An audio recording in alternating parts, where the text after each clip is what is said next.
안녕하십니까? 고객님만의 부동산 전문 매니저 송도 투데이 부동산 도니투데이입니다.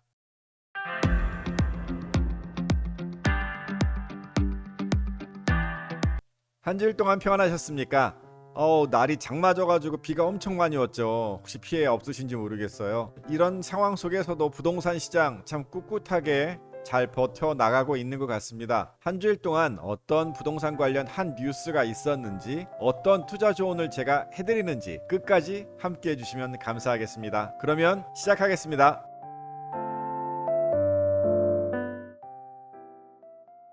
네, 이번 주 뉴스 중에서는 한국은행 조사 자료가 굉장히 눈에 띄게 들어왔습니다. LTV, 그러니까 주택을 담보로 하는 인정하는 비율과 DTI, 총부채 상환 비율이라고 하죠. 이것을 강하게 규제를 했을 때 어떤 결과가 나온가를 한국은행에서 발표를 했는데요. 해당 지역의 그 가구의 부채는 확실히 줄어들었어요. 규제를 강화했으니까. 그런데 주택 자산은 오히려 증가했다고 합니다. 이런 규제 속에서도 부동산 가격의 상승 모멘텀을 바꾸지는 못했더라라는 그런 결과를 발표했습니다. 자세히 한번 보실까요? LTV는 론 투 밸류 해가지고 매매가액 대비 대출액이죠. 그러니까 주택을 담보로 얼만큼 대출을 받아낼 수 있느냐, 이런 비율을 갖다가 LTV라고 합니다. 집값이 10억인데 LTV가 70%다라고 하면 10억의 70%인 7억까지 대출이 가능하다라는 소리가 되겠죠. 또 DTI 같은 경우는 Debt to Income 해서 소득을 대비해서 얼만큼의 원금과 이자를 갚아갈 수 있는 그 비율을 규제하는 겁니다.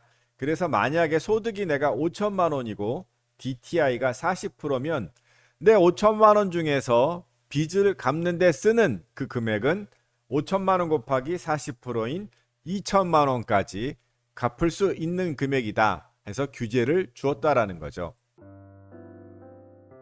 2017년도부터 시행된 부동산 조정 대상 지역에 대한 LTV와 DTI 규제가 강화가 됐어요. 2017년 6월 달에 조정 대상 지역의 LTV를 70에서 60으로, 그러니까 대출을 받을 수 있는 금액을 줄였다는 소리예요. DTI를 60에서 50으로, 내 월급, 내 소득 중에서 빚 갚는 데 쓰는 돈을 줄여버렸기 때문에 많은 대출을 끌어올 수가 없었겠죠. 이런 식으로 17년 8월 그리고 17년 10월 계속 투기과열지구나 조정 대상 지역에 대한 LTV와 DTI에 대한 규제를 강화해 갑니다. 그리고 12월 해서 2020년 2월까지 3년에 걸쳐서 강화를 했죠. 이 결과 어떻게 됐느냐가 이번 한국은행 조사의 발표였다라는 것입니다. 결론적으로 조정 대상 지역에서 적용된 이 엄격한 규제가 가계 부채 증가율을 5.7% 낮췄다고 하네요. 특히 자산 상위 20%인 5분위 그리고 2에서 40% 사이인 4분위, 즉 소득이 많고 자산이 많든 그런 가구들에서의 부채 규모가 확실히 눌러졌다라는 결과를 발표했습니다. LTV나 DTI를 규제를 강화하면 자산 상위 가구의 부채 증가를 확실히 줄여주는 효과가 있었다라고 결론을 내렸네요.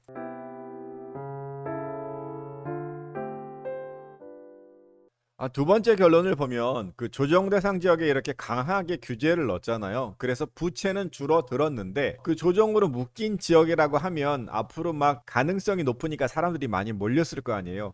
그러니까 이런 부동산 가격 상승에 대한 기대가 꽉 차 있는 이런 지역에 대해서는 오히려 주택 자산의 증가를 불러왔다라는 거죠.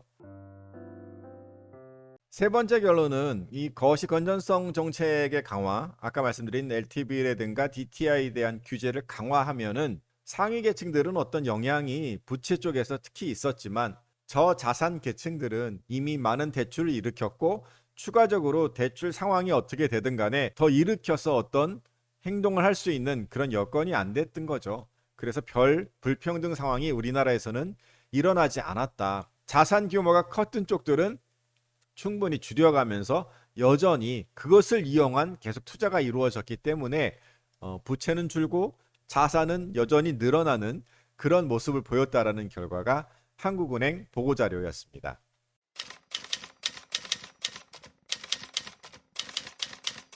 네, 도니의 부동산 투자 조언을 말씀드리겠습니다. 꼬리를 물고 나오는 부동산 바닥론 그랬어요. 사실은 전 이 제목이 마음에 들지는 않아요. 왜냐하면 부동산 시장은 지금 바닥을 논할 때가 아닙니다. 이 바닥은 지났답니다. 아직도 바닥을 논하고 있기 때문에 추가적인 상승이 굉장히 더뎌지곤 있습니다. 우리나라의 주요 주택 연구기관들이 말하고 있는 것은 수도권 쪽의 시장에 대해서는 아주 긍정적인 얘기를 하고 있습니다. 하반기 수도권 아파트 가격은 뭐 0.3% 정도 상승할 것이다. 하반기 수도권 매매 상황은 보합일 것이다. 그리고 주택산업연구원 같은 경우는 분양 시장이 특히나 양극화가 돼가지고 수도권은 이미 전망치도 100을 넘어서 102.7 해서 긍정적으로 전환해 있고, 이렇게 전반적으로 수도권은 바닥을 이미 보고 상승하고 있고 추가로 상승할 것이다예요. 그런데 아직도 바닥을 논하고 있다는 자체가 문제가 아닌가, 저는 그렇게 생각합니다.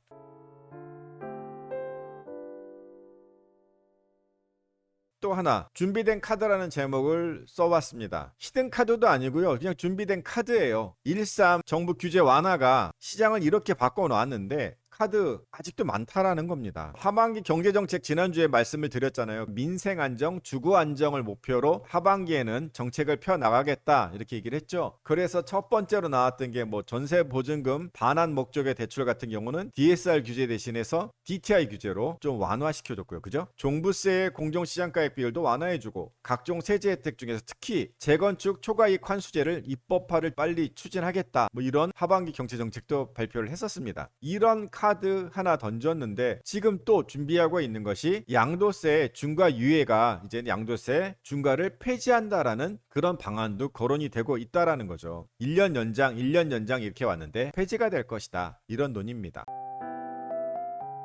단기 거래, 1년 미만 거래하면 양도세를 뭐 70% 내고 2년 미만이면 뭐 60%를 내라, 이런 것 자체에 대해서 구간이 바뀌고 세율이 바뀐다라는 거죠. 그러니까 1년 이상이 되면 60%에서 일반 세율인 6에서 45%로 낮추고, 1년 미만 보유하다가 팔게 됐을 때 양도세 같은 경우는 중과세율을 70%에서 45%로 인하할 것이다라는 이런 논의까지 나오고 있습니다. 다시 말씀드리지만 카드는 많고 아직 히든은 멀었습니다. 그렇다면 바닥을 논하는 것 그만하시고 기다리는 것 그만하시고 지금 무릎인데 무릎에서 산다는 생각으로 진입을 하시라는 거죠. 또 카드 많이 나오는데 카드제 나와서 나중에 반 이상 올라갔을 때에는 그때는 카드 좀 안 나오길 바라실지도 모릅니다. 지난주에는 제가 포모 그 마인드를 가지라고 말씀을 드렸지만 이번 주에는 말씀드리는 것, 바닥은 지났답니다.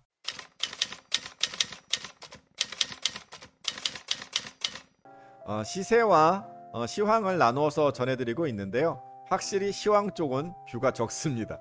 하지만 제 투자 조언, 또 여러분들의 의견을 들은 방향을 제시하고 있으니까 다음 주에도 꼭 봐주시고요. 좀 더 구독해주시고 알려주세요. 그럼 다음 주에도 뵙겠습니다. 고객님만의 부동산 전문 매니저 송도투데이 부동산 도니투데이였습니다. 감사합니다.